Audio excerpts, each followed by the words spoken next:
Most people who scale a Turo fleet end up with more cars and less money. They just don't find that out until they try to sell. I ran a fleet of over 60 cars doing more than $150,000 a month in revenue. I exited that business and now I'm rebuilding from zero and I'm filming the whole thing. If you asked me the single biggest thing that I would do differently, it's this right here. I would stop counting cars, because car count has almost nothing to do with what you actually keep. In this video, I'm gonna show you where the money leaks when you scale on Turo, why that leak gets wider with every single car that you're adding to your fleet, and what to scale instead if you wanna keep any of it. Fair warning, if you're sitting at 8 or 10 cars right now telling people that you run a 6-figure business, some of this is probably going to sting for you. The number that you're bragging about is the wrong number that everyone in this space talks in gross numbers. Nobody talks in net numbers. And that's not an accident. Gross is of course the flattering number. Take one car, one full month. Start with your gross earnings on that car, then subtract in the following order and see what you get. Car payment, insurance, parking, storage, cleaning and turnover, maintenance, tires, tolls, tickets, and cleaning fees that you maybe ate, plus the platform take. Now, I purposely left out depreciation because we're gonna come back to that in just 1 minute, and that is the one that could end your business. So pause this video right now. Open your last full month on Turo and actually do this for a single car, not for your full fleet, just for one car. Write that number down. In about 6 minutes, I'm gonna show you why that number gets worse when you continuously add more cars and it does not get better. The thing about this business is that your costs don't scale in a straight line. Revenue scales linearly and costs, they scale in steps. And that mismatch is this whole video. So when we're looking at your first 1 to 3 Turo cars, you're free labor. You do the cleaning, you deliver the car, you handle the messages at midnight, and your margins may look incredible because you are not paying yourself yet. Then at around 4 to 8 cars, you start to become the bottleneck. Something breaks,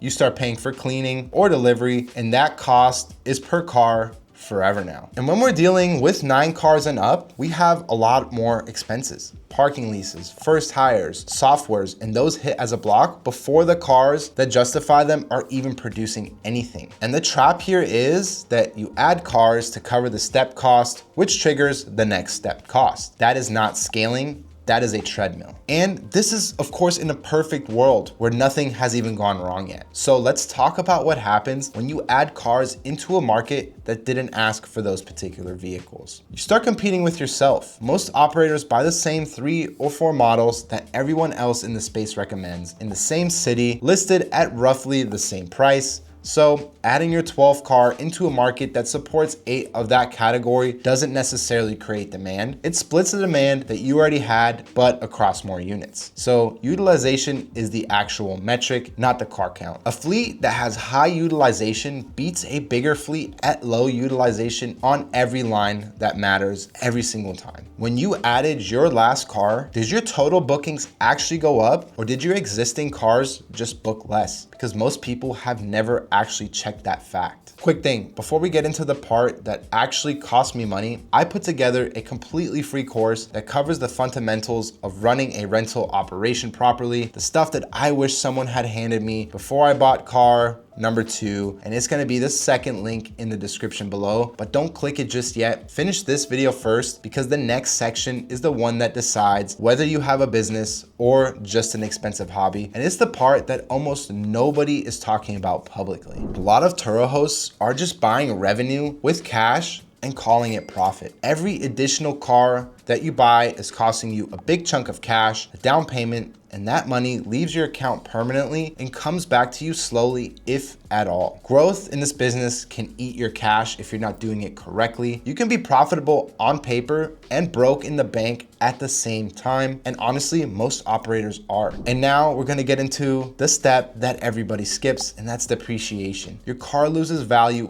every single month, whether it's even rented or not. You don't feel it because nobody is gonna send you an invoice for it. The sale of the car is the actual audit. The day that you sell that car is the day that the market tells you what your last 2 years of profit were actually worth. Now, think back a couple of minutes ago and remember the number that you wrote down earlier. Subtract what that car will lose in value this year, and that's your real number. And that's the one your accountant would use. Now, of course, there are some tax benefits to this business, but it all comes down to how you actually structure your business from day one. And I found out the depreciation problem at scale. And when it comes to Turo, the ceiling is not yours to raise. And here's the part that changes how you think about all of this. On a platform, you don't set your own ceiling. The platform sets the take rate, the platform influences what you're allowed to charge, and the platform decides which listings actually get seen. Now, recently, Turo has implemented a policy where they are capping prices above a certain percentage with their dynamic pricing. That has been set to 30%. So whatever they think is the going rate for your car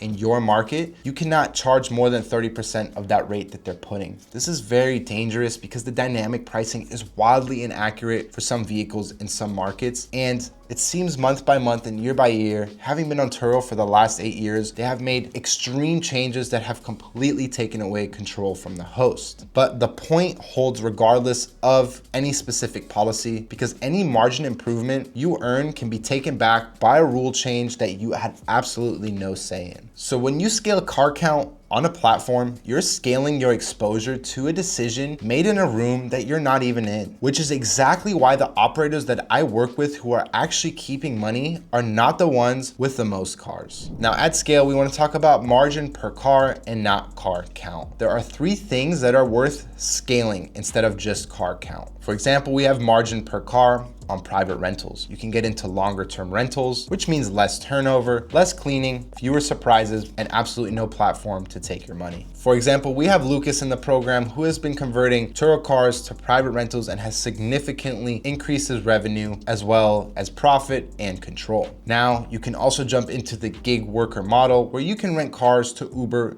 and Lyft drivers, because gig drivers rent by the week and they keep renting sometimes for months and even years. Now there's different economics entirely to the weekend guests. For example, we have Mauricio who came to me with 15 cars, now has over 22 vehicles and is running a good chunk to gig economy workers, and as of recent just hired his first full-time employee off the back of that. Then we also have the cars that you don't own on consignment model. It's essentially a property manager but for vehicles, which means no down payment, no depreciation exposure, no car note. You're scaling your operations and not your liabilities. And this is how I built past 60 vehicles, and it's also how I'm rebuilding my business right now. Now, we also need to make sure you take into account demand that you actually own, that is not brought in from a platform that can change the algorithm or the rules at any time. We have Mac in the program who went from 2 cars to now over 6 cars by building private rental infrastructure and pulling organic leads through his Google business profile every single day. So the channel that you create is the actual asset and the cars are just the inventory to support that. So what am I doing this time around from an experienced operator who's grown a over $150,000 a month operation? I created a new LLC. We opened up the business bank account. We are operating out of a mechanic shop with a full lot that also has a car dealership on it. And we are running a dual channel from day one. Turo for the demand that I don't have to create yet. And then we have private rentals from the mechanic shop's customer referrals. I'm not chasing a car count. I'm chasing utilization and margin per vehicle, and I'm filming all of it on this channel. So if you take one thing from this video, take this. The goal was never more cars. So look, if you're scaling right now and your bank account isn't moving in the direction that you want, you don't have a growth problem, you have a margins problem. And adding cars is going to make it worse if you don't fix what's in place right now, and it's not going to get better. And that's the exact thing I work on with people one-on-one in my 90-day program. It's me directly, and I keep the spots limited because there's only so much of that I can do properly. So if you want me to look at your operation currently and tell you honestly whether you should be adding cars or fixing the operations with the cars that you currently have, that's gonna be the first link in the description for a strategy call. Book a time, we'll go through your actual numbers, and you'll leave that call knowing which one it is either way. If you're earlier than that and you just want the fundamentals of this business, I have created a free course, and that's the second link in the description. I recommend you start there. Either way, stop counting cars, start counting what you're actually taking home. Thank you again for watching. Please don't forget to like, subscribe, and comment, and I'll see you in the next video.